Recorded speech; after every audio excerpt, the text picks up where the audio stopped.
டிட்வா புயல் காரணமாக சீர்காழி அருகே 300 ஏக்கர் விளைநிலங்கள் மழைநீரில் மூழ்கி அழுகும் அபாயம் உருவாகியுள்ளது. வங்கக்கடலில் உருவான டிட்வா புயலின் காரணமாக கடந்த சில நாட்களாக தமிழகம் மற்றும் டெல்டா கடலோர மாவட்டங்களில் பரவலாக விட்டுவிட்டு கனமழை பதிவாகியது.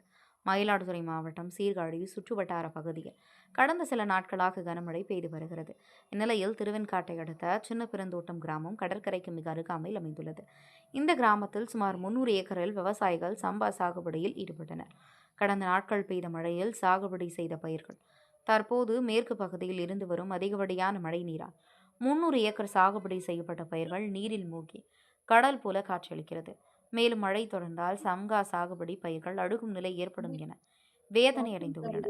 மேலும் இந்த பகுதியில் கடந்த 4 ஆண்டுகளாக நிவாரணம் மற்றும் காப்பீடு தொகை வழங்காத நிலையில் தற்போது ஏக்கருக்கு 30,000 செலவு செய்து சாகுபடி செய்தாலும் ஆண்டுதோறும் இந்த பகுதியில் மழைநீர் தேங்கி அழுகுவதால் விவசாயம் பாதிக்கப்படுவதாக விவசாயிகள் கூறினர்.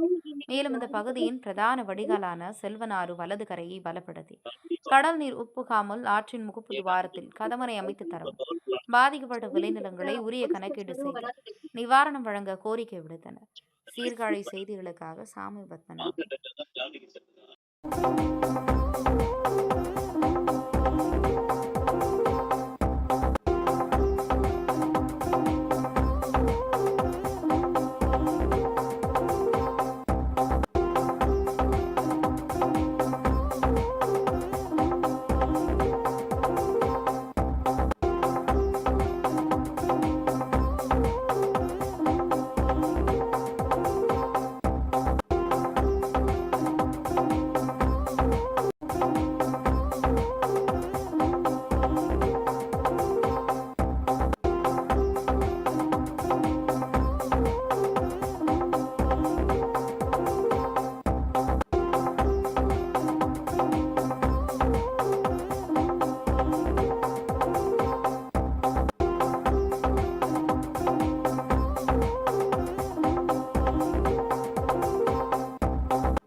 நாங்கள் வந்து இன்சூரன்ஸ் கட்டிக்கிட்டோம். இன்சூரன்ஸ் எங்களுக்கு கிடைக்கவே இல்லை சார்.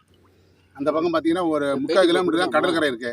இன்னும் இந்த கடற்கரையால் தான் வட்டியில் இது வந்து சரியாக தூர்வாரி கொடுக்கல, சரியான கட்டுக்கரை அமைச்சு கொடுக்க மாட்டேங்கிறாங்க. நாங்கள் நிறைய பெட்டிஷனும் போட்டோம், அதுக்கான ஏற்பாடு இன்னும் பண்ணி கொடுக்கல. 300 ஏக்கர் நாங்கள் வந்து இதை வந்து செஞ்சுக்கிட்டு இருக்கோம். ஆனால் எங்கள்கிட்ட வந்து நெல் அளக்கிறதுக்கு மட்டும் கரெக்டாக வந்துடுவாங்க. நாங்கள் நெல் அளந்துக்கிட்டு தான் இருக்கிறோம் கோயிலுக்கு. எங்களுக்கு எந்த உதவியும் வந்து இந்த கரை போட்டு கொடுக்குறது, இந்த வடிகாலுக்கு வந்து தூர்வாரி கொடுக்குறது, இந்த சட்ரஸ் அமைச்சு கொடுக்க சொல்லி 4 வருஷமாக நாங்கள் வந்து பெட்டிஷன் போட்டுக்கிட்டுருக்கோம். வரவே இல்லை. இன்சூரன்ஸ் இது வரைக்கும் 4 வருஷமாக எங்களுக்கு கிடைக்கவே இல்லை சார். எங்களுக்கு மேலே இருக்கிற 2-3 கிலோமீட்டருக்கு மேலே இருக்கிறவங்களுக்கு வந்து இன்சூரன்ஸ் கரெக்டாக 20%, 30% கிடைக்குது. நாங்கள் கடற்கரையிலேருந்து ஒரு 3/4 கிலோமீட்டரில் இருக்கிற எங்களுக்கு வந்து இன்சூரன்ஸே 4 வருஷமாக கிடைக்கல. எங்களை வந்து வீணாக தான் பார்த்துட்டு போயிட்டுருக்காங்க.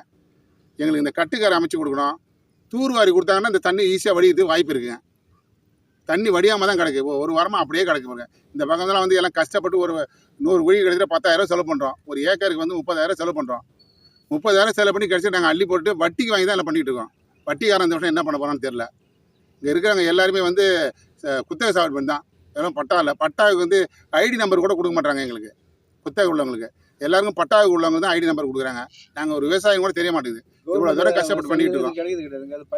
எதுவுமே கோயில் நிலங்கிறதுனால சொட்டு நீர் பாசனத்துக்கு வந்து பைப்பு கொடுக்குறாங்க. எங்களுக்கு அந்த பைப்பு கொடுக்குறதுக்கு வந்து பட்டா தான் கொடுப்பான்னு சொல்கிறாங்க. அது கூட எங்களுக்கு கிடைக்க மாட்டேது. தண்ணி வச்சு பேரு சொட்டி வைக்கலாம்னா அந்த பைப்பு கிடைக்க மாட்டேது. கேட்டாக்கா பட்டா தான் கொடுப்பாங்கிறாங்க. நாங்கள்லாம் என்ன செய்யறது?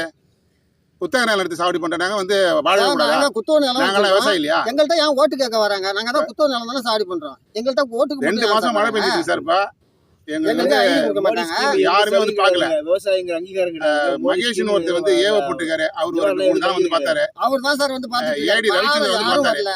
அவர் 3 நாள் பார்த்தாரு. யாருமே இது வரைக்கும் வரல சார். கிராமத்தை இது வரையும் வந்து வியூ வந்து பார்க்கவே இல்லை.